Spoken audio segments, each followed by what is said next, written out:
really, really interesting to talk to you, because I felt at the time the Cass report was so important. It was so well considered. I felt the findings of that report to be very important, and also just in terms of the advice and the guidance going forward, I thought it was actually groundbreaking. Yeah, it was, of course, a very important review. It took many years, over 10 years of whistleblowers pushing against this ideology at the Tavistock and elsewhere for the government to bring about that review. And of course it was a huge game changer. But it's only the first time, I mean, it's only this year, as we go into 2025 actually, that no children will be given these drugs, these puberty blockers, which have been, you know, available and being prescribed for, you know, for around 20 years now. Yeah. And there was no evidence for them. Never any evidence. I mean, this is a remarkable story of you know, a medical scandal, really. And I guess, you know, it's a very wonderful thing that it's ended and it's come to an end, and children will be safeguarded and not given these drugs. But I guess we all need to think about why it took so long for it to go on like this. So well, you worked at the Tavistock, and of course what the Cass review said, and you are right in that, saying that it was all built on shaky evidence. It was ideology over clinical evidence. We as clinicians also, our first rule is first do no harm. It was clear that what was going on at the Tavistock was unacceptable, and it breached medical ethics. Yeah, that's absolutely right. They put ideology before medicine, before evidence. The Tavistock were very influenced by activist organisations like Stonewall and Mermaids. These are charities that are based about advocating for a particular belief system, as opposed to any links to medicine or knowledge in that sense. But they felt pressured by these activist organisations to, for example, reduce the age in which people could take puberty blockers and to administer them more liberally. There was a hell of a lot of bullying that went on for a very long time over this, and the downside is that, you know, children have been harmed. We talk about woke ideology and things like this as though they can be quite silly and you know, we can make fun of it sometimes, but you know, the outcome of this is that children, often gay children, autistic children who've had experienced trauma, their bodies and their lives have been damaged forever. This is very serious. To me, it's one of the biggest medical scandals of our lifetime. And although it's good, it's great news that the puberty blockers are now banned, I think that all of the medical institutions now need to take a long period of time to think and try to understand how this happened. And my worry is that they're not going to. And that's what Cass said. She said the causes for wanting to change gender are complex trauma, neglect, abuse, low self-esteem, as you point out. Also, I think it's worth pointing out, of course, children's brains are still developing. Maturation is still taking place. So children are just trying to find their way in the world. Now, Victoria Atkins, it was one of the government's last acts. They said no new patients under 18 would be given them if they were experiencing gender dysphoria. So that has obviously been carried on. This emergency ban is going to stay in place. Now, Wes Streeting is also saying he's going to set up new gender identity services for young people. How do you feel about that? I mean, my worry is that you know, that the whole of the medical establishment and mental health in general is kind of signalling out that this notion of gender. And we still have this idea as though it's something very specific that needs to be dealt with by experts.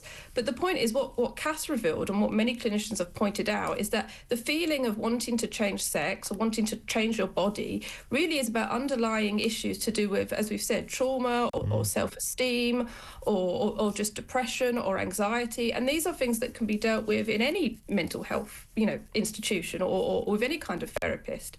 And I do worry that we still kind of are putting this idea of gender on a pedestal and saying this is something very special that needs to be looked at in a very different way to the way we look at any other mental health issue. And it's not. It's no different from feeling like you want to change your body in any other way. It's linked to all the same things. So I don't know what this kind of new gender treatment will look like. I mean, it should be really just therapy, you know, talking therapy, CBT therapy, and you know, giving the patient a long time to try to understand understand why they feel the way they do and how they can go about changing the way they feel about themselves and their body. Now, obviously, one of the people who's been campaigning very vigorously on this is J.K. Rowling, and she has had a very important role to play in this. She has waded into another argument saying no child is born in the wrong body. This is the latest intervention on trans issues. She says there are no trans kids, only adults believing in an ideology that will end up wreaking more harm than lobotomies. And this is in response to someone who posted to her on X. She said there are adults like you prepared to sacrifice the health of minors to bolster your belief in an ideology that will end up wreaking more harm than lobotomies and false memory syndrome combined. I just don't understand why there are these activists, these players who are so intent on corrupting the minds of young people, vulnerable young people. Well, this is the thing. I mean, while puberty blockers are being banned, gender ideology is still absolutely rife in our institutions, unfortunately, and there are still many activist organisations that are pushing it. As J.K. Rowling said, it's absolutely correct that nobody is born in the wrong body, but there are many people that believe that. While you can feel that you're in the wrong body, the idea that you actually are is, to me, a religious belief system. You're saying that there is some kind of God, and the God decided to put you in the wrong body. None of it makes sense. When you try to challenge these ideas, they never have any answers, and they just defer to dogma. There's still people that it's almost functioning to me like a cult at this point. Some of these activists, they've believed in it for so long that it's very hard to let go of, particularly if they know someone or if they have a child that has gone through some kind of transition surgery. It'd be very, very hard to admit that you've made a mistake in that instance. It's devastating to think that you were led on by an ideology and went on to change your body or supported a friend or a family member in changing their body. So I think the repercussions of all of this are going to be seen for many, many years to come. And there's people that are not going to want to let go of this ideology. There is another story this morning about transgender women. This is in the Daily Mail. Almost 2/3 of transgender women in prisons who are legally men, so they are phenotypically women, but they're genotypically men. Almost 2/3 of them have been convicted of sex offences. Some 151 of the 245 trans women in prison have been convicted of at least one sexual offence. Your thoughts? Yeah, well, many of these male prisoners, it should be said, they don't even have a gender recognition certificate. Indeed. They haven't gone through what's known as transgender surgery. They are literally just saying, all of a sudden, I am a woman, or I want to dress as a woman. And I think there's two things going on here. There's men who just realise that they can game the system by saying they're trans. They think they'll be treated more sympathetically, more compassionately. They may even be transferred to a women's prison, and they just think, well, it's in my interest to say that I'm trans and dress as a woman.